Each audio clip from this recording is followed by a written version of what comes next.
Hi, I'm Virginia Trammell. I'm a registered dietitian with the Nutrition Specialists of Northeastern Oklahoma.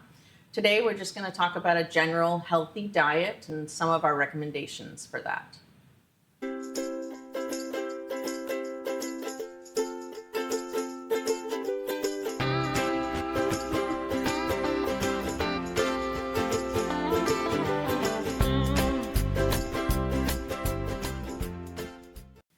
So generally what I'd recommend on a daily basis, and most of these are minimum amounts, but what I would generally recommend is for everyone to get at least 4 servings of non-starchy vegetables per day. So that's anything other than potatoes, peas, or corn. I put those kind of in the starch category just because they don't have a lot of fiber, and that's a big part of this healthy diet is to make sure we're getting plenty of fiber. So a serving size of vegetables is only about a half a cup or 1 handful cooked, or 1 cup or 2 handfuls raw. So 4 servings non-starchy vegetables, 2 servings of fruit, and I do like to limit the fruit to around 2 to 3 servings per day just because fruit is naturally higher in sugar. But 2 servings of fruit, 2 servings of dairy. I generally recommend low-fat dairy. 3 to 4 servings of lean protein. Technically, a serving of protein is 3 ounces, but generally it's about the size of a deck of cards or the palm of your hand.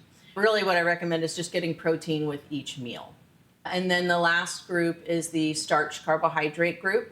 So that's the one where your potatoes, peas, corn, and then any bread, rice, pasta, cereal, oatmeal, cookies, muffins, all of that would fit into that starch carbohydrate group. That group I generally recommend 4 to 6 servings per day. Technically, a serving of carbohydrate is 15 grams. But generally it's about 1 slice of bread or half a cup of mashed potatoes, a half a cup of rice or pasta, a small bowl of cereal, one of the little packets of oatmeal. That would be considered a serving size for these purposes. And I should say that these serving sizes and recommendations do vary from person to person, really just based on their needs, their height, their weight, and what their health goals are, whether they're trying to gain weight, lose weight. But generally, those are some pretty good serving sizes and amounts to stick with. The easiest way to fit everything in throughout the day is what I call the 5-finger plan. So you have your protein, fruits, vegetables, dairy, and carbohydrates. If each meal has 3 to 4 of those 5, it's a lot easier to fit everything in throughout the day. For example, if someone was going to have a sandwich on wheat bread with turkey, cheese, lettuce, tomato, and then a side of fruit. They would have their bread, that's their starch carbohydrate group. Turkey is going to be your protein, dairy, getting a little dairy with the cheese, some vegetables with the lettuce, tomato, and then you're getting a side of fruit. That's all 5 groups in one meal. So that's the idea, is to just get a variety of foods with each meal. I do generally recommend that everyone get at least 1 serving, preferably 2 servings of non-starchy vegetables with lunches and dinners. It's hard to get vegetables in at breakfast unless you're doing like a veggie omelet or something, which is wonderful. But if we're getting vegetables in at lunches and dinner, it's a lot easier to meet that 4 servings per day. And again, that 4 servings non-starchy vegetables, that's a minimum. Now, the reason I do stress the fruits and vegetables so much is I generally have fiber goals. I recommend fiber goals, usually 25 to 30 grams, again, depending on the person.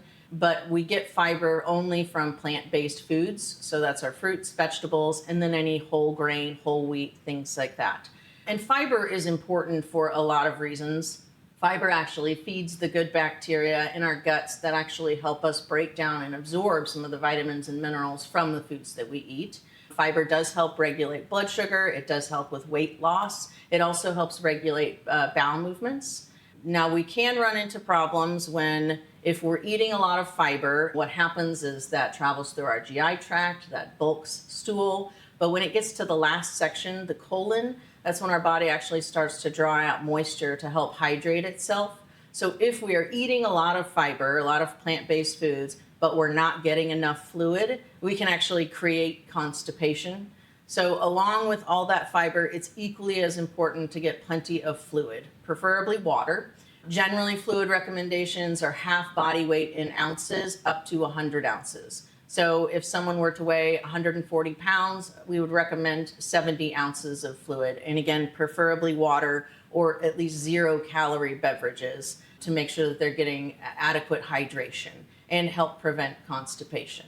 On hotter days, or if somebody's being physically active, sweating a lot, fluid is always recommended to increase fluid intake on those days. So these are all good recommendations to follow just to make sure that we're getting a general healthy diet, making sure that we are getting plenty of fiber, plenty of fluid, we're watching portion sizes, and that we're just getting all of our vegetables in each day.